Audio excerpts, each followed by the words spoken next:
Bapaknya 2 ya. Ya, selamat pagi Bapak Ibu sekalian. Sedang direkam. Selamat pagi. Kita Pagi, akan mengerti.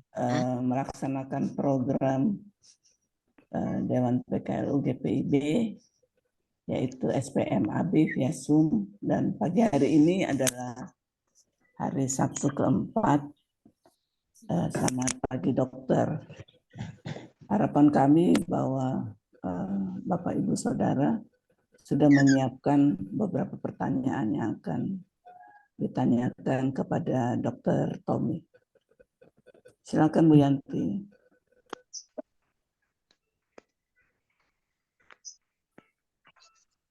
Saya tulis keluar dari rapat sebelah kanan mengerti. Jangan keluar. Mengerti aja, mengerti.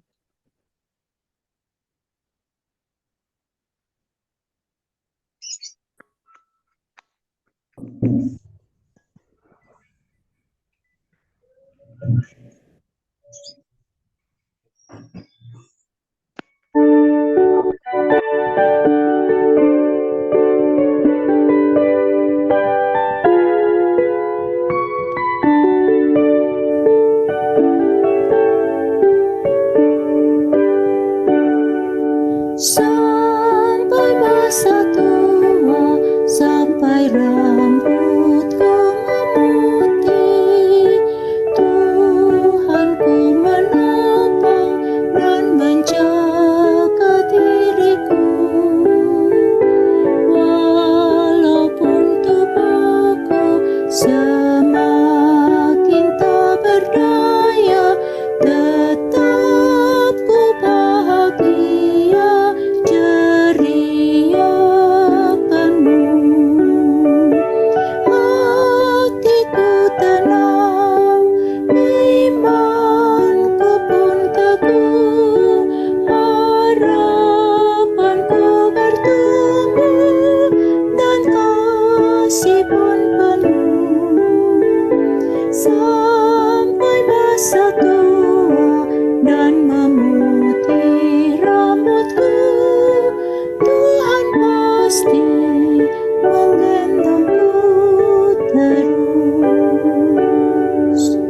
Walau tiap hari tubuh ini makin rentah, namun roh dan jiwa masih kuat dan tegar. Ku tetap berdoa di ladang milik Tuhan, supaya hidupku pun menjadi berkah. Kaulah Allahku, Kau benteng hidupku, Kau keselamatanku dan kemuliaanku. Sampai masa tua dan memutih rambutku, Tuhan pasti menggendongku terus.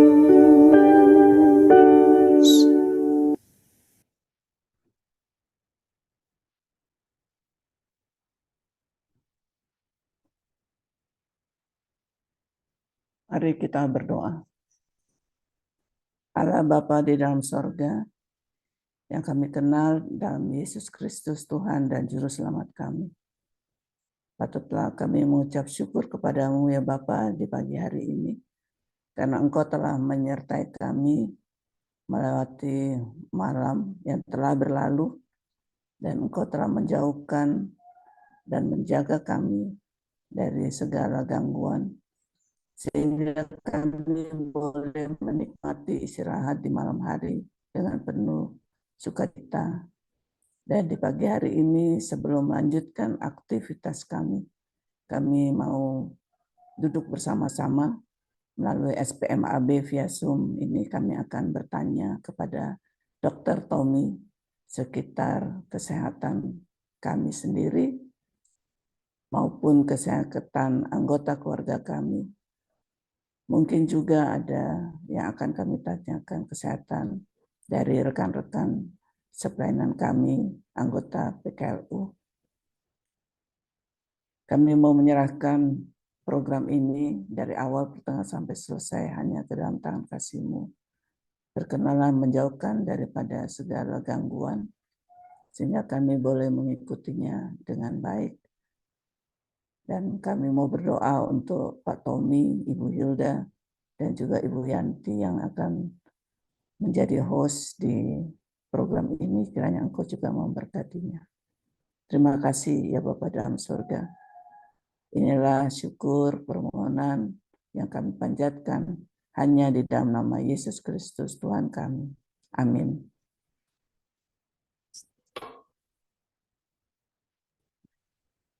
Silakan Bu Hilda. Selamat pagi semuanya. Selamat pagi Dr. Tommy. Ya, Selamat pagi, Bila.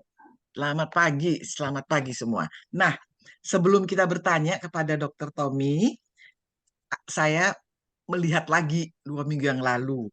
Ada pertanyaan, Ibu Shane, Oma Grandma, bagaimana jari tengah sudah bisa ditekuk? Dan kemudian juga, bagaimana Bu Eti Barbir, muka yang katanya bengkak-bengkak sudah menyusut kembali, nggak bengkak? Dan apakah kita sudah pulih. pulih? Wah, Puji kabar Tuhan. gembira. Dan pula, apakah kita sudah mencoba resep dari Ibu Lena, taruh yogurt di leher kita, supaya lehernya kinclong? Belum. Nah, itulah awal dari pembicaraan kita pada Selamat Pagi Dokter pada hari ini.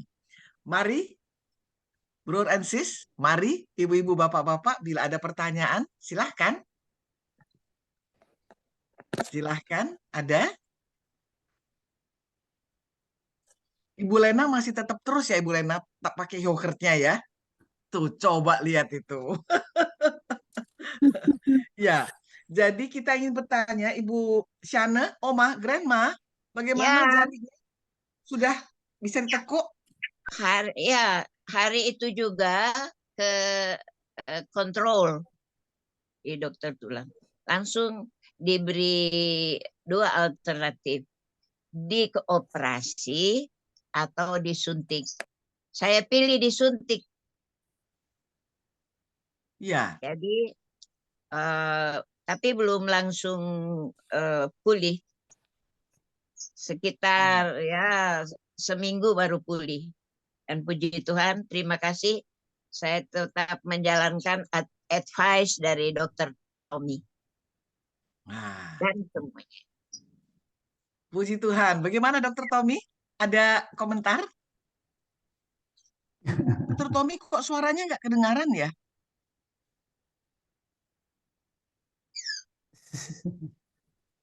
Iya? Apa hanya saya saja yang nggak dengar suara Dokter Tommy? Ya, Semuanya. Kami nggak kedengaran, Pak. Gak dengar, gak Dokter dengar. Tommy suaranya tidak keluar. Headset-nya mungkin. Masih unmute mungkin tuh. Iya, Tapi nggak di unmute. Ya, baik Nah. dengar sekarang. Ya, oke. Dengar. Jadi Headsetnya itu. setuju Grandma, jadi tetap aja seperti biasa latihan dan bagus untuk umur-umur kita cukup disuntik saja Oma ya, Grandma ya. Ya. Dan sambil jalan latihan terus. Ya, jangan pernah berhenti. Ya. Itu aja, Bu Hilda. Ya. Jadi aku ini sebagai asisten dokter nih ceritanya. Menurut status Ya. itu mengenai Grandma, mengenai Ibu Eti Barbir, bagaimana yang bengkak-bengkak tadi bilang sudah oke, tapi bisa diceritakan? Ya, puji Tuhan Bu, sudah pulih. Saya pakai air dingin Bu, dikompres. Kompres ya. Ya, Pakai air dingin. betul. Ya, lalu obat ibesertannya tetap diminum Ibu Eti? Obat ibesertannya? Nggak kedengaran kan? Nggak kedengaran suaranya ya Bu. Oh, apakah obat ibesertannya diminum? Nggak dengar. Suara saya kurang jelas? Enggak, Jelas, jelas, Jelas ya? jelas. Ya, baiklah kalau gitu. Baik. Mungkin nggak dengar ya Ibu Eti ya, tapi pada waktu itu dokter menyarankan untuk tetap minum irbesartan yang diberikan oleh dokter. Baik, baik. Sayang sekali Ibu Lydia Kusuma tidak ada hari ini karena pada waktu itu Ibu Lydia mengatakan gatal-gatal di leher sehingga kita mendapat advice dari Ibu Lena untuk bukan kompres ya, dioleskan yogurt murah meriah. Banyak bercak-bercak wajahnya juga saya bilang kan di leher sama muka pakai yogurt. Iya, terima kasih Bu Lena. Tapi saya belum coba Bu Lena. Nanti mulai besok mau coba. Baik. Nah, ada pertanyaan Ibu dan Bapak sekalian? Saya Ana? boleh, saya. Oh, ya. Bu Audrey, silakan Ibu Audrey. Begini, kemarin malam itu saya nonton TV dan membaca di running text bahwa kalau nggak salah pasien cacar monyet itu ternyata kena HIV juga atau gimana gitu. Ada di running text di televisi. Apakah benar demikian, Pak Tommy? Ya, terima kasih Bu Audrey. Jadi memang itu lain sih penyakitnya ya. Bisa saja kalau mau terjadi dengan apa juga bisa terjadi. Tapi cacar monyet itu tersendiri, HIV tersendiri. Itu tergantung masing-masing. Tapi yang paling kemarin justru dibacakan kalau jadi soal penyakit cacar monyet yang selama ini kita anggap juga itu penyakit yang ringan dibandingkan cacar air yang lalu, ternyata dalam minggu yang lalu juga ada satu pasien akibat cacar monyet yang meninggal. Itu dari laporan yang disampaikan. Namun demikian kita mesti tanggapi itu dengan hal yang wajar. Karena apa? Kita tidak tahu kondisi pasien yang sebenarnya ya. Apakah dia mempunyai penyakit-penyakit penyerta yang lain yang membuat dia tambah berat. Tapi kalau cacar monyet sendiri itu sangat-sangat ringan dibandingkan cacar lain. Tapi kalau ada penyakit penyerta yang lain, atau ada komplikasi yang lain, nah itu yang menyebabkan jadi tambah berat. Jadi itu aja. Ini Bu Audrey ya. Jadi itu berdiri sendiri. Terima kasih. Ya, jadi seperti yang dokter sampaikan 2 minggu lalu bahwa cacar monyet itu ringan, kita tidak perlu terlalu khawatir, begitu ya, Dokter betul, Tommy? Ya, betul. Baik, Dokter Tommy. Cuma Ya, ada lagi running text Bu Audrey? itu yang Iya. ya maksudnya berarti running text itu kan Nggak apa-apa. Running text text itu informasi atau bukan. Jadi Bu Audrey bukan informasi. Itu bersama-sama jalan itu, tapi terpisah. Cacar monyet, HIV berdiri sendiri. Ya. Tetapi siapapun ada cacar monyet kalau ada penyakit lain bisa terjadi. Jadi bukan tidak mungkin ada bersama-sama. Tetapi akibat dari cacar monyet itu biasanya ringan. Kecuali ada penyakit-penyakit penyerta yang lain untuk pasiennya itu. Itu yang bisa memperberat. Ya. Gitu ya. Ya, jadi itu dua hal yang berbeda jadinya ya, Dokter Tommy Betul, ya. Ya. Ada lagi pertanyaan? Kalau belum, ya ini Ibu Lena. Ya, Silakan Ibu Bu Lena. Yang lalu kan ada itu pemerintah melepaskan nyamuk-nyamuk itu, Pak. Oh ya. Nah, kalau di Bali ini mereka memang menolak karena ini nanti akan menurunkan atau mengurangi pariwisata. Tapi di Bandung sudah ada. Dan bagaimana kita membedakan dengan nyamuk biasa dengan nyamuk yang sudah disebarkan itu? Kalau Demam berdarah. Demam berdarah ya. Iya, Dokter. Ya, jadi terima kasih Bu Lena. Ini bagus juga. Ini memang masih ada istilahnya perbedaan Pro kon ya, pendapat. Dok. Masih ada pro dan kontra. Walaupun dari Kementerian Kesehatan memberikan nyamuk-nyamuk yang tujuannya untuk menghentikan perkembangan daripada nyamuk penyebab demam berdarah. Ya, nah itu tujuannya. Tetapi ternyata tidak semudah itu, ya. Tidak semudah itu untuk membuat begitu, sehingga pada beberapa daerah tertentu itu terjadi penolakan tertentu, bahkan sangat keras penolakannya. Prinsipnya adalah bahwa tadi benar dibilang Bu Lena, bagaimana kita membedakan nyamuk yang dianjurkan diberikan oleh Departemen Kemenkes dibandingkan dengan demam berdarah yang disebabkan oleh nyamuk yang biasanya mengenai kita. Pertama, nyamuk yang mengenai kita itu biasanya dia menggigit pada siang hari, ya. Kemudian dia biasanya memakai air-air yang bersih, yang tergenang, ya, bukan dia air kotor, tapi air-air bersih yang tergenang. Gigitnya pada siang hari. Nah, karena itu yang paling terbaik adalah memang kita mulai mungkin dengan lingkungan sekitar kita minta tolong pada baik RT RW untuk dilakukan penyemprotan, ya, semprotan untuk mencegah berkembangnya nyamuk. Apalagi ini mulai diawali musim-musim hujan. Kalau kemarin-kemarin tuh musim panas yang sangat berkepanjangan, minta RT RW kalau bisa mulai dengan penyemprotan itu membantu untuk mengurangi. Kemudian di rumah kita masing-masing kita juga mulai dengan kalau tidak alergi dengan obat-obat anti nyamuk yang semprotan-semprotan, kita belajar semprotan. Hati-hati dengan anak cucu kita yang tidur pada siang hari, itu tujuannya. Karena gigitan dia itu pada siang hari biasa. Itu aja supaya mudah-mudahan kita jauh daripada segala-galanya. Kemudian kalau terjadi demam sedikit, hati-hati mendingan konsultasi langsung ke dokter. Jangan sampai karena akibat demam berdarahnya sampai udah berkelanjutan, baru kita lihat buru-buru di konsultasi dengan dokternya. Begitu Ibu Hilda? Ya. Iya, dokter, apakah memang betul untuk memeriksa darah di laboratorium harus menunggu 3 hari demam, baru jadi hari keempat baru kita pergi ke lab? Karena katanya kalau tidak demikian belum kelihatan trombosit ya. Bagaimana dokter Ya, Tommy? betul. Turunnya trombosit itu tidak langsung. Tapi kita mulai dengan kalau demam, kita di rumah mungkin ada obat-obat anti demam dulu diminum ya. Sebagai pertolongan pertama diminum. Kalau sakitnya biasa-biasa saja, biasanya sih udah turun demamnya ya. Tapi kalau nanti itu akan berulang lagi berapa kali, ya baru kita konsultasi. Karena yang paling penting adalah tanda-tanda di badan kita juga udah mulai timbul, sampai timbul bercak-bercak yang ada, ya, yang tadinya nggak ada, mulai dicurigai. Demamnya juga bisa naik turun, tetapi nanti di laboratorium kita lihat trombositnya cenderung makin menurun. Gitu. Terima kasih Bu Hilda. Jadi terima kasih dokter Tommy. Jadi yang kita lakukan adalah minum dulu obat-obat demam. Ya. semacam paracetamol gitu ya dokter ya. Ya. Nah, setelah 3 hari tidak turun, baru kita Baru ke kita. laboratorium gitu dokter. Baik, terima kasih dokter. Ada pertanyaan lain? Saya. Ya, Ibu Sugiyarti. Ya. Bu Sugiyarti, silakan Bu Sugiyarti. Selamat pagi. Dokter. Pagi Bu. Saya mau bertanya masalah masih dalam seputar demam berdarah dok.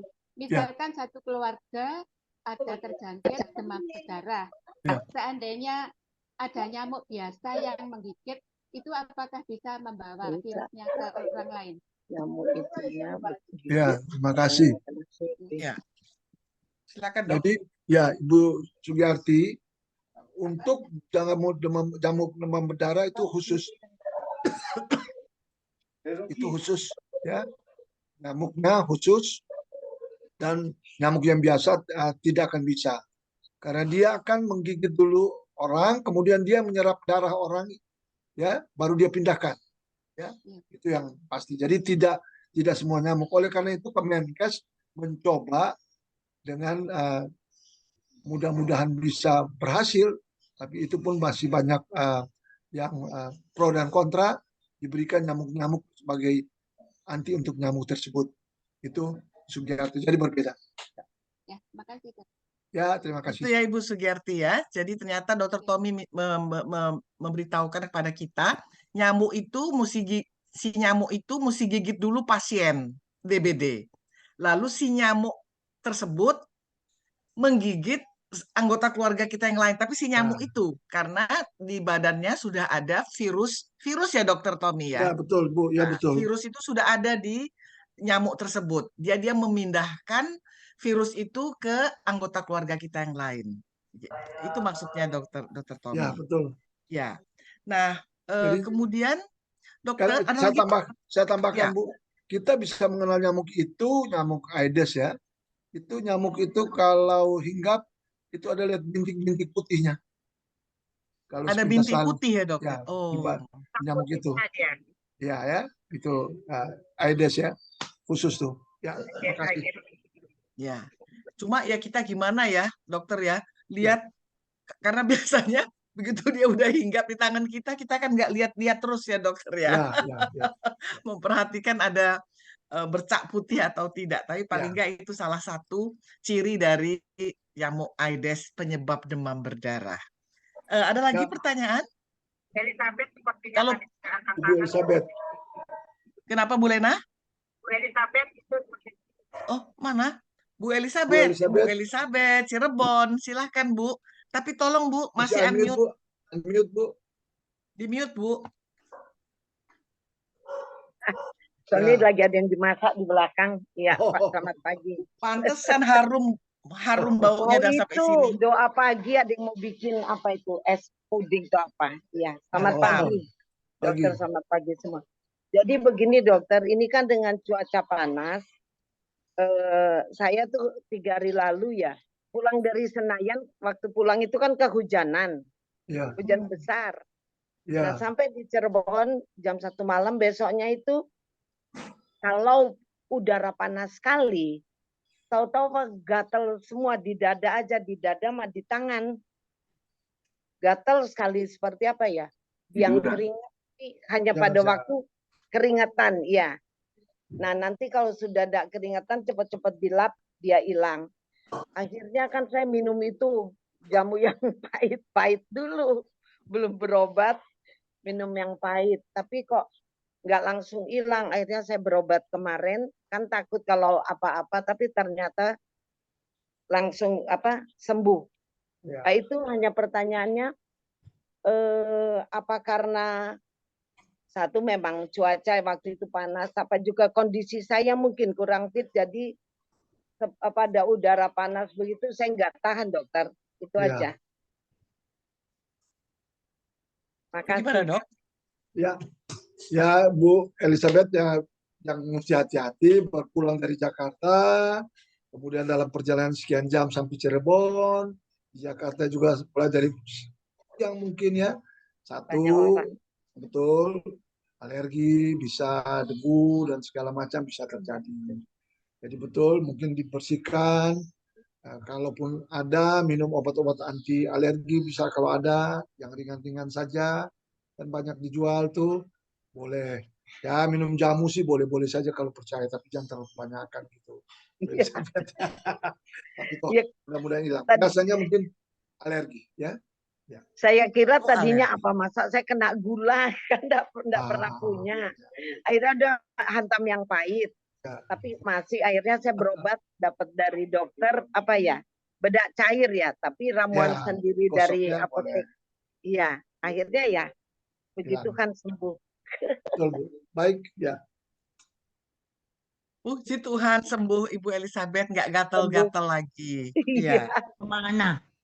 Oma Ana. Iya. Pak dokter kan tadi soal gatal-gatal, saya juga menderita gatal-gatal, tapi saya tandai kalau saya kan mandi pakai air hangat, jadi kalau airnya itu terlalu panas, itu siangnya siang atau sore itu timbul gatal-gatal atau enggak karena gara-gara sabun. Sekarang saya pakai sabunnya itu sabun bayi, jadi kan tidak mengandung yang keras-keras gitu. Cuma ya masih terlalu berlanjut, tapi karena saya sudah hafal biasa, jadi saya kalau mandi dilihat dulu jangan kepanasan, karena kalau kepanasan pasti muncul itu pertanyaan dokter, apa memang dari air hangat atau dari sabunnya yang membuat gatal-gatal itu Pak Dokter. Terima kasih. Ya. Terima kasih Om Ana. Ya ini salah satu juga penyakit yang bisa timbul pada orang-orang lanjut usia ya. Itu faktor stres bisa ya, kita faktor alergi bisa, faktor juga air panas dingin tergantung masing-masing ya. Tapi yang pasti itu biasanya pasiennya sendiri atau yang bersangkutan udah tahu apa-apa saja penyebabnya. Jadi tidak usah terlalu dirisaukan. Biasanya kalau timbul kemudian hilang sendiri. Itu aja. Dan mudah-mudahan tidak terlalu mengganggu ya Om Ana ya. Gitu aja. Dokter, Lagi, Pak Dokter. Ya. Sekali lagi Pak Dokter ya. Ya. Saya mau tanya tentang penyakit yang pikiran yang mempengaruhi penyakit seseorang. Kan katanya dokter-dokter sering bilang jangan banyak pikiran supaya sehat gitu. Tapi kan Ya. orang hidup nih mana bisa ya Pak Dokter nggak mikir. Ya. Nggak mikir karena yang mau saya tanyakan itu apa sangkut pautnya pikiran dengan kesehatan tubuh begitu Pak Dokter, karena kan ya kan namanya itu pasti banyak mikir ya, walaupun kita berusaha untuk legowo, untuk berusaha menjadi orang bijaksana, karena orang menjadi orang bijaksana itu juga nggak gampang ternyata, karena di situ harus ada kerendahan hati, harus bisa mengendalikan diri, harus bisa mengendalikan emosi, begitu Pak Dokter. Jadi pertanyaannya itu pikiran sangkut pautnya dengan kesehatan. Terima kasih. makasih Wah, Oma terima Ana, kasih Om luar Ana. biasa Ya, Oma luar Ana biasa ini, Om Ana. luar biasa. Ya, Om silakan Ana, Dokter Tommy. ya terima kasih. Om Ana memang ada penyakit-penyakit yang timbul itu biasanya ada yang disebut dengan psikosomatis. Ya, ada hubungan antara psikis dengan somatis badannya, dan itu kadang-kadang kita nggak bisa hindari. Semua orang bisa hadapi itu. Semuanya bisa diselesaikan tergantung masing-masing. Ya. Kita dengan penyakit dan keadaan kita sehari-hari, penyakit kita ada di badan kita aja udah memberatkan kita. Ditambah dengan akibat pikiran psikis. Ya.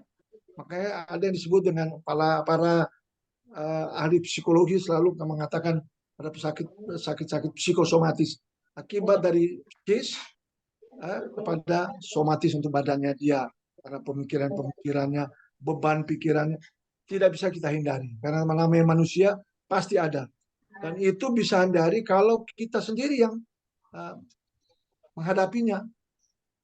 Itu kita tahu apa yang harus kita lakukan, kita tahu apa yang harus kita kerjakan dan tidak membebankan pikiran kita.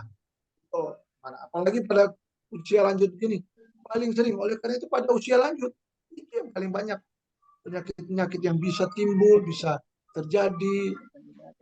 Tapi kalau kita lakukan itu atau kita hadapi itu dengan biasa-biasa saja, sukacita, mudah-mudahan bisa dikurangi. Ya, itu aja Om Ana. Dan itu Terima hubungannya kasih, sangat Pak kuat Dokter. betul-betul. Ya. Makasih Terima kasih, dokter. Kita Dokter. adalah Ya. obat, Oma Ana. Ya. Dari Ibu Mika. Ya. Ya. Dokter masih Ya. melanjutkan pertanyaan dari Oma Ana mengenai mandi dengan air panas, lebih-lebih kalau agak panas, lalu kemudian gatal-gatal. Apakah karena kita sebagai orang tua ini, sebagai lansia, kulit menjadi lebih kering, Dok? Dan menjadi kering itu yang membuat kita gatal.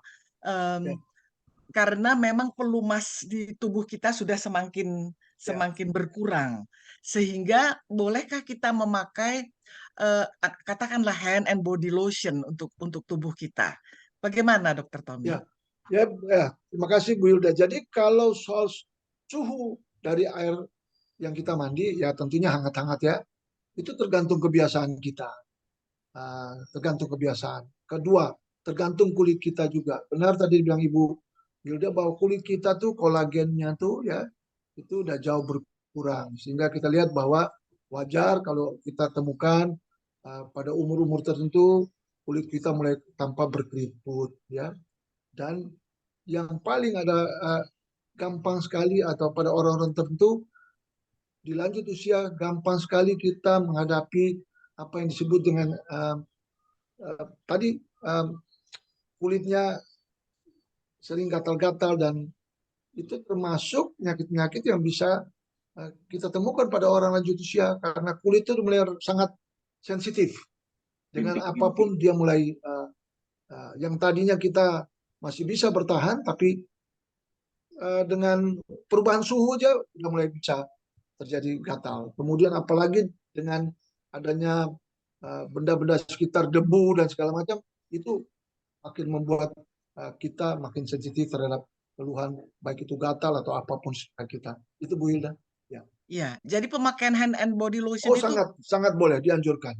boleh. Dianjurkan. Karena Baik. itu termasuk membuat kulit menjadi lebih Lentur ya dokter ya. lentur, ya. Artinya untuk kembali lagi supaya nggak berkeriput, indah, tapi paling tidak lentur dan Pakai yogurt. ya tadi bagus Ibu Lena punya pakai yogurt, mudah-mudahan bisa Ya. membantu. Jadi Ya. kulit kita tuh jadi lebih kelihatan lebih segar lagi gitu Ya. dengan body lotion. Terima kasih dokter terima kasih, untuk Dok. tentang lanjutan pertanyaan ini supaya kita punya tips-tips juga nih di lanjut usia. Ada lagi pertanyaan? Tapi sedikit lagi bisa ya. Ya, Om Pak Ana Dokter, silakan. itu mungkin kalau kita saya kalau gatal-gatal saya garuk itu putih-putih gitu. Apakah kalau kita pakai air panas itu kulit jadi kering yang membuat kita gatal-gatal karena akibat air panas itu. Jadi kan kulit kering, jadi terus gampang gatal-gatal. Apa demikian Pak Dokter? Tapi kalau saya kalau mandi air dingin tidak berani. Tetap harus air ya walaupun hangat sedikit. Karena kalau panas nanti pasti jadi kulit kering terus gatal-gatal. Terima kasih Pak Dokter. Ya, terima kasih. Jadi bisa saja Om Ana, bisa ya, bisa. Tapi kalau udah terbiasa dengan air hangat ya nggak apa-apa, silakan lanjutkan aja. Ya, kalau habis digaruk berubah warnanya, pasti namanya kulit kita pasti kena sedikit goresan aja, pasti berubah warnanya. Itu aja. Terima kasih. Terima kasih dokter. Ibu Mandani. Ibu Mandani dulu ya, habis itu Ibu Sri Rahayu. Ibu Mandani, silakan Ibu Mandani. Iya, selamat pagi Dok. Selamat pagi. Pagi Bu. Selamat pagi. Saya cuma mau tanya dong. Kadang-kadang saya itu kok kayak hilang keseimbangan gitu Dok. Kalau berdiri itu kenapa ya Dok? Ibu kalau berdiri tiba-tiba hilang keseimbangan apa? Pusing atau apa gimana Bu? Enggak tahu, pokoknya kayak beliut gitu loh Dok. Liangan gitu ya? Iya. Itu dari duduk berdiri atau bagaimana Bu? Atau keseimbangan. Posisinya bagaimana pada waktu berdiri itu? Ya kalau jalan apa gimana gitu. Kalau duduk berdiri enggak apa-apa. Waktu jalan itu kadang kayak hilang gitu loh keseimbangan. Kenapa itu? Pertama ya, silakan, Bu. dokter. Ya, terima kasih. Pertama, Ibu coba cek dulu kesehatan. Kita mulai dengan bagaimana tekanan darah kita ya. Kita lihat dulu tekanan darah kita dalam batas normal. Yang kadang-kadang kita nggak tahu, mungkin jarang kontrol, konsultasi dengan dokter, jarang periksa, tekanan darah bisa meninggi, bisa rendah. Tekanan darah tinggi bisa menjadi dengan pusing, tiba-tiba hilang keseimbangan. Kemudian kalau rendah juga demikian. Itu pertama. Kita cek lagi darah kita nanti yang lain, HB kita berapa sih? Normal, umpamanya berada di sekitar di atas 10-11, jadi 12. Darah kita berapa HB-nya? Lalu terlalu rendah, kadang-kadang itu juga bisa bikin, yang sederhana aja, bisa bikin orang jadi seperti hilang keseimbangan. Itu yang kalau kita yang konsultasi dengan dokter sering-sering. Yang kita mesti hati-hati dengan penyakit-penyakit tertentu, terutama penyakit-penyakit berada sekitar telinga, hidung, dan tenggorokan ya. Batuk pilek kita sendiri kemudian mempengaruhi sekitar telinga, itu bisa mengganggu keseimbangan kita. Belum lagi nanti kalau Ibu cek pada umur-umur lanjut usia gini, bagaimana kondisi dari dalam kepala kita, otak kita, pusat keseimbangan kita ya. Itu kalau lebih lanjut. Jadi jangan berhenti bahwa Ibu sakit sering seperti begitu, telinga keseimbangan, itu mesti diteruskan. Cek dulu ke dokter, nanti dilihat secara masing-masing supaya jangan Ibu takut untuk melakukan itu. Kira begitu Bu ya. Kita mesti cek mulai dari hal sederhana, konsultasi dulu, nanti akan dicek sampai konsultasi ke bagian-bagian neurologi dan segala macam. Itu Ibu Mandani ya. Ya, terima kasih dokter. Jadi begitu ya Ibu Mandani. Ya, jangan dibiarkan maksudnya Dokter Tommy, Ibu Mandani. Jadi ya diperiksa lebih lanjut tentang baik tekanan darah maupun HB-nya. Gitu. Dan konsultasi ke dokter. Baik, Dokter Tommy melanjut. Ibu Hilda, lanjutkan lagi adalah Ibu Sri Rahayu kalau nggak salah ya. Iya, betul. Dok, saya mau tanya tentang ini. Saya juga sering jatuh nih, Dok. Ibu Eti ya? Nah, iya. Ibu Eti, iya. Jadi Kayak melanjutkan pertanyaan Ibu Mandani ya, bagaimana yang Ibu Eti? Tolong bisa lebih detail lagi sedikit diceritakan. mengenai keseimbangan mungkin. Jadi Ya, ya, saya sering naik kendaraan umum. ya. Jadi saya sering berjalan di trotoar. Saya pernah jalan di trotoar di Sudirman itu lumayan lebar. Tidak ada orang sekitar saya, maksudnya nggak sepi juga sih. Jalan, Ya. tahu jatuh, gebruk, tertelungkup ke depan. Jadi karena jatuh, saya malu ya, cepet-cepet bangun. Lalu misalnya saya naik bus, masuk Transjakarta itu, naik Transjakarta baru masuk, udah jatuh depan. Udah. Pernah juga mau turun, jadi udah keluar pintu, di keluar pintu jatuh, jadi jatuh di jalan. Saya heran kok saya sering kali jatuh, saya bingung kenapa gitu. Kalau dokter bilang supaya dicek tekanan darah saya normal cenderung rendah. Lalu HB saya biasanya bagus karena dulu saya rutin donor darah. Diabetes tidak, kolesterol memang suka tinggi. Artinya apa ya? Sering jatuhnya itu kira-kira kenapa ya dok? Kadang-kadang kalau misalnya di rumah mungkin kalau misalnya di tikungan kesenggol sesuatu gitu apa ya? Itu mungkin karena kita nggak hati-hati ya. Ya. Nah, kalau sering jatuh gitu, kenapa ya dok? Kira-kira dok? Apa karena keseimbangan atau apa dok? Malu juga udah tua gini sekali. Baik Bu. Nah, kan Dokter Tommy cukup bahaya juga dokter, lebih-lebih kalau di jalan umum begitu. Iya, itu. Silakan Dokter Tommy. Ya. Baik, terima kasih Bu Eti. Ya, selamat pagi. Bu Eti, jadi waktu muda Ibu tidak menghadapi seperti ini, tidak pernah. Waktu muda nggak terlalu, nggak dok, nggak. Kalau tidak, tapi memang saya masalahnya di HNP. HNP saya Ya, HNP di belakang ya, punggung iya, ya. L5S1, L4S. Ya, oke. 3, L3, L4. Ya. Kemudian Ibu, kalau Ibu sering jalan tiba-tiba hilang itu ada satu masa, satu waktu yang Ibu mungkin tidak sadar, ya. Itu memang sewaktu-waktu itu ada yang disebut dengan tiba-tiba kok seperti tidak ingat tapi Ibu jatuh. Satu. Itu Ibu mesti periksa lebih mendalam. Ya. Karena Ibu baru menghadapi itu pada saat usia-usia demikian. Ya. Nah, itu kita mesti cari penyebabnya. Bagus, kita berterima kasih Ibu selalu memeriksa tensinya baik, tekanan darah baik, kemudian HB-nya baik, bagus. Tetapi bukan tidak mungkin ada hal-hal yang lebih diperhatikan. Itu bukan hanya masalah keseimbangan, Bu, tetapi udah lebih daripada suatu tingkatan. Tiba-tiba Ibu satu saat, walaupun hanya sekian detik, itu bisa hilang. Bisa hilang tiba-tiba. Nah, bisa jadi pada umur-umur tertentu Ibu bisa demikian. Itu nanti Ibu mesti cek di neurolog. Ya. Kalau perlu itu dilakukan rekaman Benny, kalau otaknya, ini mau itu dilihat ya Bu ya. gimana? Karena itu jangan dianggap Bu, karena biasa, karena setiap kali Ibu keluar, kemudian di tempat umum seperti gitu, untung pada waktu Ibu nyebrang begitu atau apa. Jadi Bu, tolong supaya dilanjutkan pemeriksaannya. Apakah ada sesuatu yang mengganggu? Bukan hanya keseimbangan Bu, itu bukan masalah keseimbangan. Tapi suatu saat sekian detik tuh seperti sinkop hilang. Ya, dan Ibu tidak sadar. Tapi begitu jatuh, mungkin karena sakit terbangun baru sadar Bu. Ya. Itu yang mungkin Ibu rasakan ya. Saya anjurkan Bu, kalau boleh diperiksa. Kita berharap, kita berdoa supaya tidak terjadi apa-apa dan tidak ada hal yang menakutkan untuk kita ya. Ini jadi pelajaran juga untuk kita semua bahwa yang demikian kita jangan diamkan. Boleh tahu Ibu Eti udah berapa lama nih Bu? Apanya Udah dok? berapa lama Bu Eti? Ibu sakit seperti Suka hilang jatuh itu? Ya.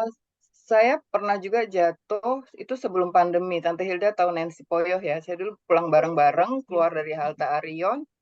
Belum nyebrang keluar dari halte jatuh. Itu berarti tahun Nancy itu meninggal 2017 atau 19. Ya artinya 4 tahun lalu sudah begitu dok. Sebelumnya Ibu Eti, sebelumnya enggak, kayaknya enggak ya. Tapi jadi Ibu mulai terjatuh 2017 ya. Suaranya mute Bu. Suara Ibu di unmute Bu, tolong. Ya. Sepertinya setelah saya umur 60-an ya, sekarang saya 66. Kalau 4 tahun lalu 62. Bu, saya anjurkan kalau gitu, kalau ibu kemana-mana selalu ada ditemani ya. Ada teman. Jangan sendiri ya. Ya, ada yang apakah anak, cucu atau siapapun, keluarga atau teman di gereja ya. Karena ini kondisi itu kita nggak bisa nggak enteng, tapi mudah-mudahan ibu bisa cek lebih lanjut sehingga kita bisa tahu apa penyebabnya. Ya Bu ya. Jadi Dokter Tommy anjurkan ke neurolog ya Dokter Tommy, neurolog ya, ke neurolog. Baik. Terima kasih cepat Dok. ya Bu ya. Ya, terima kasih Dok. Ya. Selanjutnya Ibu Sri Rahayu, silahkan Ibu Sri Rahayu. Unmute dulu suaranya Bu. Ya, silahkan Bu. Selamat pagi Dokter Tommy, selamat pagi Bu. Dr. Hilda dan semuanya. Pagi. Ini saya sudah mendengarkan semuanya, tetapi masih banyak pertanyaan yang dari teman-teman. Kebetulan saya sudah di Magelang, jadi banyak yang kami kumpulkan pertanyaan-pertanyaan ini.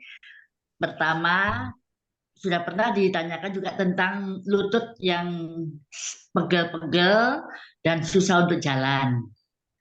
Kemudian sudah berobat, dokter biasa dikasih glukosamin, kemarin tidak dikasih. Jadi ibu itu sampai ragu bagaimana, apa harus makan glukosamin terus atau tidak, dokter?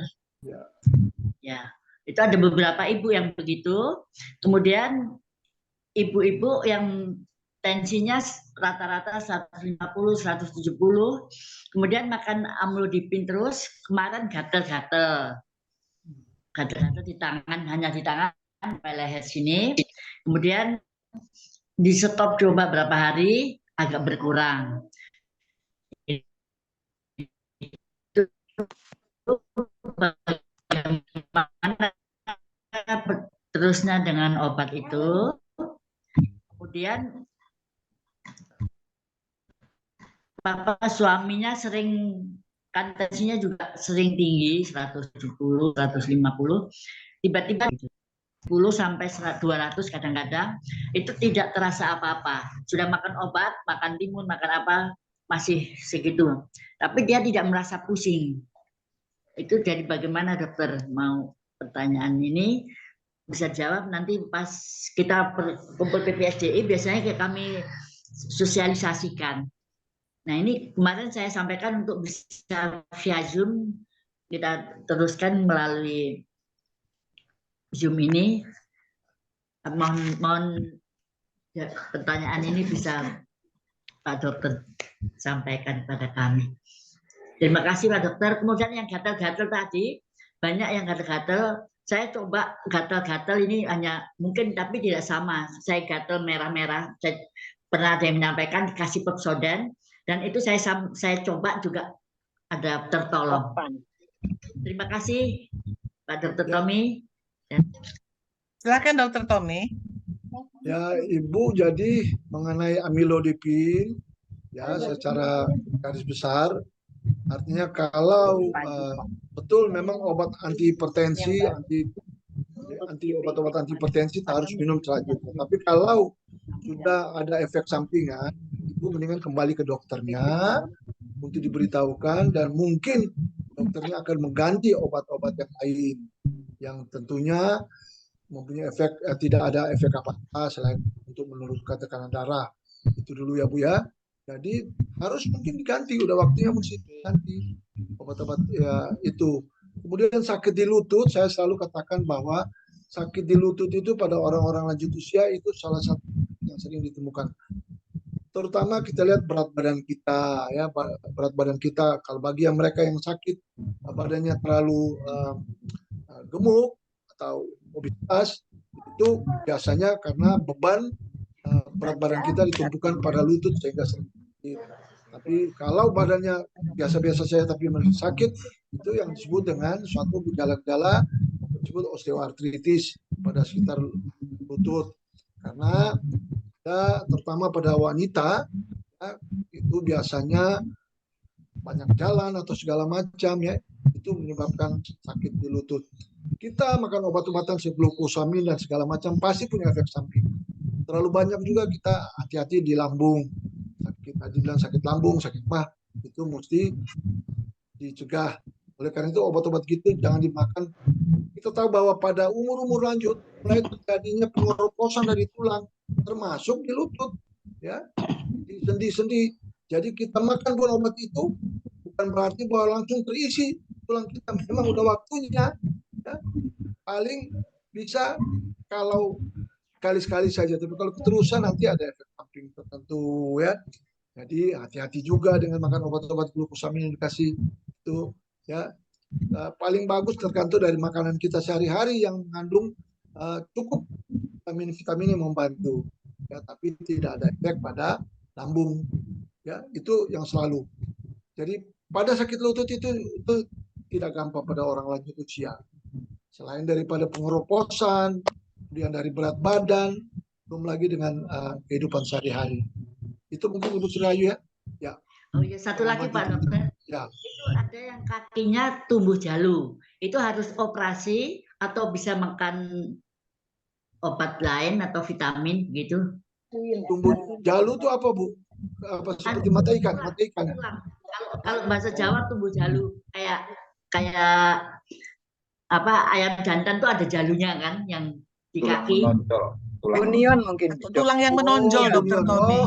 Tulang menonjol. Keluar jadi sakit sekali kalau untuk jalan. Satu, Bu, kalau itu cek dulu. Yang menonjol itu baru timbul kadang-kadang berhubungan dengan penyakit gout. Ya. Gout. Ya, ya, itu. Biasanya orangnya mempunyai asam urat yang tinggi. Ya. Jadi jangan main pikir operasi dulu, dicek dulu. Ada asam uratnya pada orang yang bersangkutan. Itu timbulnya pada tulang-tulang kecil nonjol-nonjol. Akan bisa seluruh sampai di kaki, dimanapun bisa nonjol. Nah, itu di kaki, dokter. Ya. Di kaki. Kemudian kalau ada asam uratnya lagi tinggi, kesakitan sekali. Berhubungan dengan asam urat, dicek dulu asam uratnya. Jangan main operasi. Asam urat ya, dokter ya? Iya, ya. Jangan main operasi, nanti kalau operasi timbul nggak sembuh-sembuh lukanya. Ya, ya. Cek dulu, Bu, ya. Ya. Ya, Pak. Ya, terima kasih Pak Dokter. Nanti saya sampaikan ke sama-sama, Bu. Ya, mudah-mudahan nggak ada asam urat ya. Aman, ya. Ya, begitu ya, Bu Sri Rahayu. Ada lagi pertanyaan? Dokter, kalau Oma, Grandma akan bertanya. Grandma, gimana Grandma? Suaranya dulu, Grandma. Tolong di mute. Mute dulu, Grandma. Ya. Belum Grandma. Masih belum terdengar suaranya, Grandma. Grandma, itunya dulu suaranya. Mute. Suaranya. Ya. Ya. Deh, semua penyakit tadi ada di Grandma. 2019 dokter sudah advice pakai tongkat. Yes, betul. Tapi saya belum beli tongkat, saya pakai payung. 1 minggu lalu saya dikasih kado tongkat. Mengenai lutut, kata dokter, kurangi berat badan, kemudian teruskan vitamin-vitamin. Saya pakai Neurosan B+. Oleh, ya. Dan B12 selalu dokter berikan. Itu 1. Jadi berat badan sudah dikurangi, perut sudah kempes. Tapi kalau naik turun, 1 hari saya pakai 4 driver. Ya. Ojek, Jaklingko, Transjakarta, taksi. Jadi 4. Biasa. Selalu ditanya, Oma sendiri, terkadang saya berdusta, anakku ada di atas, padahal enggak. Nah, itu dosa. Kemudian kulit. Info dari dokter kulit, kita semua sudah tua, jadi kulit kita kering. Ya. Sebaiknya kalau ada ini, Piti, Ya. beli hand body lotion. Body lotion. Atau minyak zaitun. Ya. Tadi betul Oma Ana pakai sabun bayi. Ya. Karena caustic sodanya kan kecil. Kecil. Kemudian kalau di rumah tidak ada lagi itu hand body lotion bla bla bla, pakai minyak kelapa. Ya. Jadi TCO. kita punya kulit Mana Pak Iwan? selalu Mana Pak ada Iwan? moisturizer. Ya, moisturizer. Kita lembab. Nah, sorry bukan menggurui tapi ini advice dari dokter. Ya, betul. Untuk Pak Tommy, apa beda kita makan obat dengan penyembuhan holistik? Itu satu. Kemudian saya waktu disuntik ini langsung di reference ke fisioterapi klinik. Jadi sekarang saya lutut dan ini jari pakai laser. Itu fisioterapinya. 1 minggu 2 kali. Ya. Apakah menurut ilmu kedokteran grandma itu terlalu banyak segala rupa? Jadi obat, kemudian obat Ibu Ana tadi, kalau tidak sakit jangan mie. Kalau tidak gatal jangan makan itu. Jadi itu aja. Sorry bukan menggurui. Ya. Ada advice dari dokter-dokter. Karena hampir semua penyakit tadi ada. Tapi puji Tuhan sudah mulai reduce. Karena saya dengar advice Dr. Tommy dan setiap bulan kontrol health check, setiap minggu 2 kali fisioterapi. That's all. Sorry. Ya. Terima kasih Grandma, dan lebih-lebih hebat sekali Grandma punya 4 drivers ya. Aduh luar biasa itu ya. Silakan Dr. Tommy. Ya, Grandma. Jadi apa yang disampaikan Grandma benar, semua sesuai ya. Jadi benar, berat badan dikurangi ya, jangan sering-sering makan obat kalau nggak perlu. Kemudian dengan holistik ya kita mengucap syukur kalau kita mohon sesuatu supaya lebih baik, tapi yang kita hadapi rata-rata seperti itu yang kita rasakan, tergantung masing-masing. Yang kedua, kalau fisioterapi jadi sudah disuntik itu benar, dikasih obat untuk tulang, kemudian mau tidak mau harus saya sudah selalu katakan dilanjutkan dengan fisioterapi sendiri. Kebalik sana juga boleh, paling tidak disinari, ya, sinari bikin pemanasan, ya, pakai sinar untuk membantu supaya yang sakit di sendi-sendi itu paling tidak berkurang. Tapi ingat bahwa di masa kita makin lanjut usia, tulang-tulang kita semakin keropos. Ya, jadi apapun yang kita lakukan itu sifatnya hanya untuk membantu mengurangi rasa sakit, mau dia fisioterapi dan segala macam, itu faktanya. Ya, betul. Kalau memang ada, lebih bagus makan obat-obat vitamin secukupnya yang diperlukan, ya, supaya tidak juga obat-obat yang banyak makan, tetapi lambungnya nanti habis itu sakit lambung. Jadi silakan lakukan sesuai dengan tadi Grandma udah katakan. Emang yang paling hebat kalau Grandma punya 4 driver tuh. Itu salut benar. Tapi luar biasa ya. Ya. Ya, luar biasa Grandma ya. Luar biasa ya. Apa aktivitasnya ya, Dr. Tommy ya.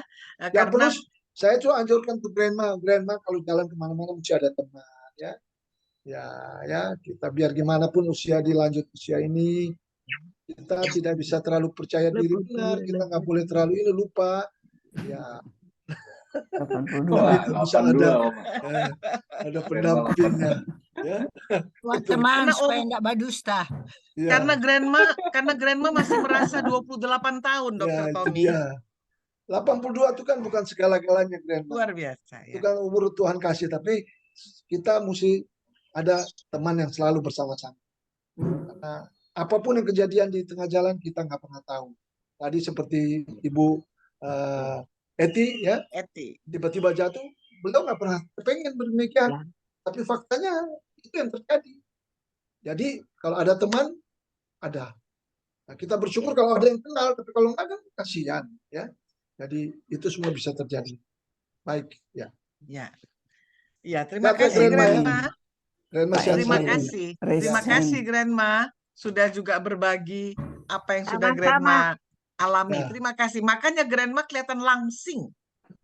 Rupanya ada diet ya. Ibu Yohana, silahkan Ibu Yohana. Pak Hendi Pak dari Hendi tadi ya. itu. Pak Hendi, Hendi. ini Pak Hendi ada yang mau oke. disampaikan Pak Hendi. Bu Yohana boleh Pak Hendi dulu ya. Rupanya dari tadi Pak udah Hendi, angkat tangan tangan sampai dia udah pegel ya, tangannya saya. udahan itu Bu Ya. Bu Yohana. Silakan Pak Hendi sebelum pegel tangannya, silakan. Makasih Bu Hilda. Untuk Pak Dokter, saya kebetulan mau nanya, ini menyangkut kakak ipar. Dia mau di kemoterapi, tetapi ini mungkin bisa buat info yang lain. Cuma dokternya menyarankan harus MRI gitu. MRI ya. Nah, apakah alat itu Pak? Alat atau apa ya Pak MRI itu? Karena antrinya lama katanya. Ya. Makasih Pak. Satu Pak Hendi, kenapa mesti di kemoterapi? Sakitnya apa? Diagnosanya? Karena katanya ada saraf di kepala, kalau itu dia mungkin ada tindakan kemoterapi atau bahkan dioperasi.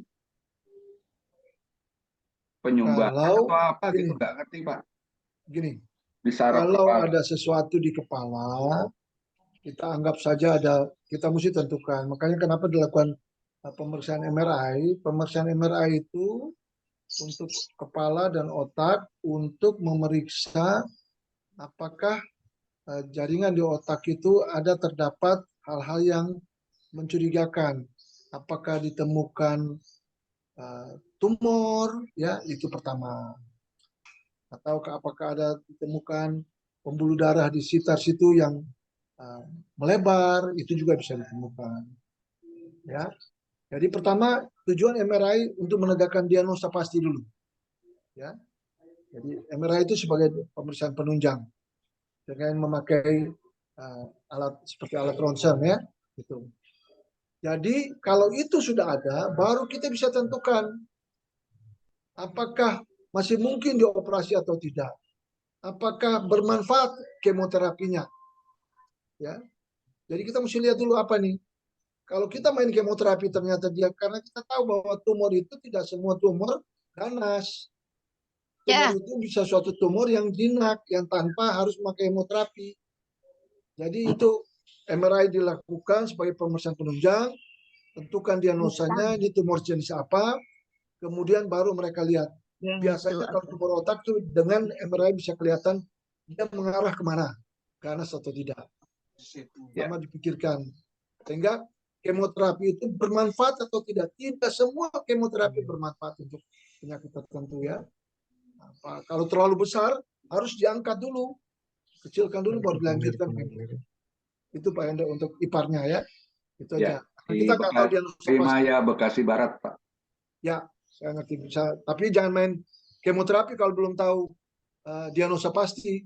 Oh harus itu ya harus Pak. MRI dulu. MRI dulu. Iya. Baru dilanjutkan. Masih mungkin nggak dioperasi?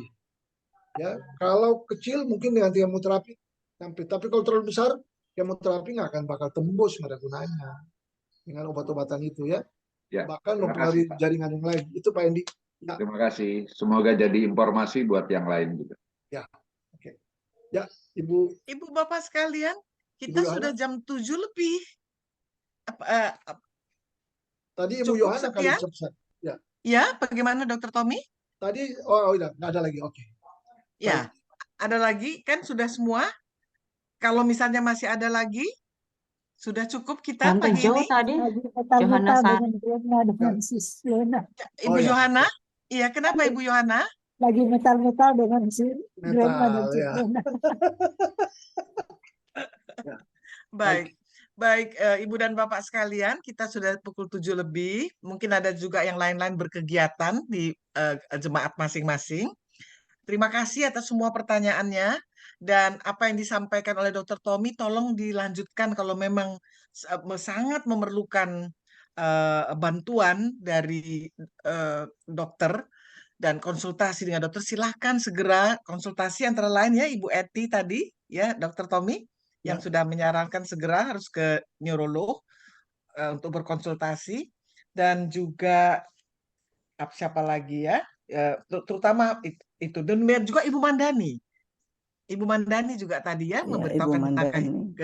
kehilangan keseimbangan segera. Dan Ibu Sri Rahayu, silahkan selamat bertugas untuk memberitahukan kepada teman-teman Ibu tentang hal-hal yang tadi Ibu sampaikan.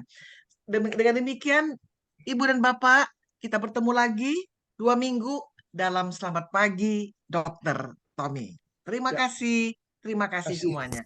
Silakan Ibu host. Terima kasih, silakan Ibu host, Ibu Yanti atau Ibu Audrey, silakan. Ya, terima kasih untuk Dr. Tommy dan Ibu Hilda yang telah memandu acara ini. Sebelum menutup, saya mau cerita sedikit. Tidak panjang sih. Waktu saya masih, ya nggak kecil lah, sudah agak besar sedikit itu. Saya melihat nenek saya kalau tidur pakai kaos kaki. Dan ternyata sekarang saya tidur juga pakai kaos kaki. Kemudian saya melihat opa saya, opa dari papa ya, yang tadi tuh nenek dari mama saya. Opa saya itu makan biskuit dan ternyata sekarang saya makan biskuit. Ternyata saya sudah tua juga. Jadi saya rasa memang harus dinikmati. Kadang-kadang agak ngilu-ngilu sedikit ya sudahlah, saya memikirkan saya sudah mulai tua gitu. Jadi kadang-kadang kulit kering atau bagaimana ya sudah, saya nikmati aja bahwa memang ternyata saya sudah tua begitu. Itu saja cerita. Ya, saya sih Bu Audrey, kita nggak usah bilang kita udah tua, kita udah lebih senior. Iya, kita lebih senior lah gitu. Jadi dulunya masih cekatan naik turun tangga. Saya sekarang naik turun tangga mesti lihat baik-baik karena kita pakai kacamata kan, mesti lihat baik-baik. Ya Bu Audrey sama aku tuh umur deh. Saya sudah umur berapa ya? 65. Baru 65. Iya, betul.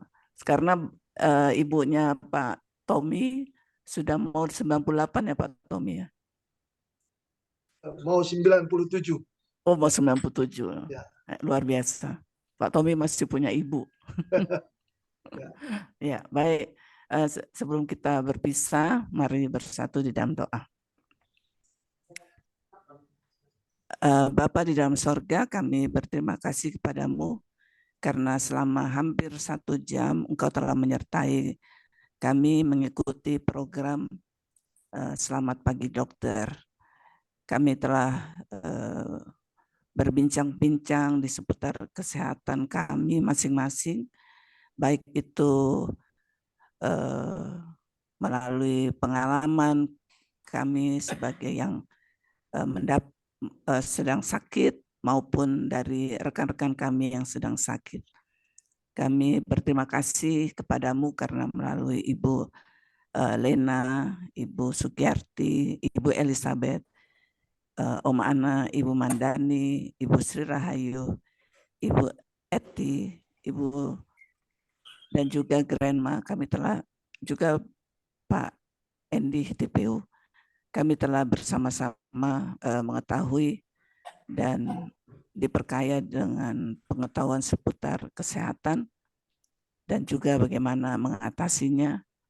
Dan biarlah Engkau senantiasa mengaruniakan hikmat kepada kami agar kami pun mampu mengatasi kesehatan kami dengan sebaik-baiknya dan tentu juga berkonsultasi dengan dokter. Dan melalui Dr. Tommy Hallowed, kami telah diperkaya pengetahuan bagaimana mengatasi gejala awal dan juga saran beliau adalah sebaiknya kita berkonsultasi kepada dokter. Dan juga Ibu Hilda Unu Senduk yang telah menjadi pemandu acara ini dan juga Ibu Yanti yang sebagai host, kiranya Engkau memberkati apa yang telah kami kerjakan dari pagi hingga saat ini. Kalau sebentar kami akan melanjutkan aktivitas kami tetap memohon penyertaan-Mu ya Bapak, sehingga aktivitas yang akan kami kerjakan sebentar dapat kami kerjakan dengan baik tanpa kekurangan suatu apapun. Dan mari Bapak mengajarkan kami untuk senantiasa mengucap syukur atas kebaikan yang selalu Engkau anugerahkan di dalam kehidupan kami. Bapa di sorga, menyadari segala kelemahan kami sebagai manusia biasa. Apabila ada hal-hal yang kami lakukan tidak berkenan kepadamu, mari Bapa ampunilah kami dan mengajarkan kami untuk mengerjakan apa yang Engkau kehendaki di dalam kehidupan kami. Inilah syukur yang kami panjatkan kepadamu ya Bapa, hanya di dalam nama Yesus Kristus yang telah mengajar kami berdoa. Bapa kami yang di sorga, dikuduskanlah namamu. Datanglah kerajaan-Mu, jadilah kehendak-Mu di bumi seperti di sorga. Berilah kami pada hari ini makanan kami yang secukupnya, dan ampunilah kesalahan kami seperti kami juga mengampuni orang yang bersalah kepada kami. Dan janganlah membawa kami ke dalam pencobaan, tetapi lepaskanlah kami dari yang jahat. Karena Engkaulah yang mempunyai kerajaan dan kuasa dan kemuliaan sampai selama-lamanya. Amin.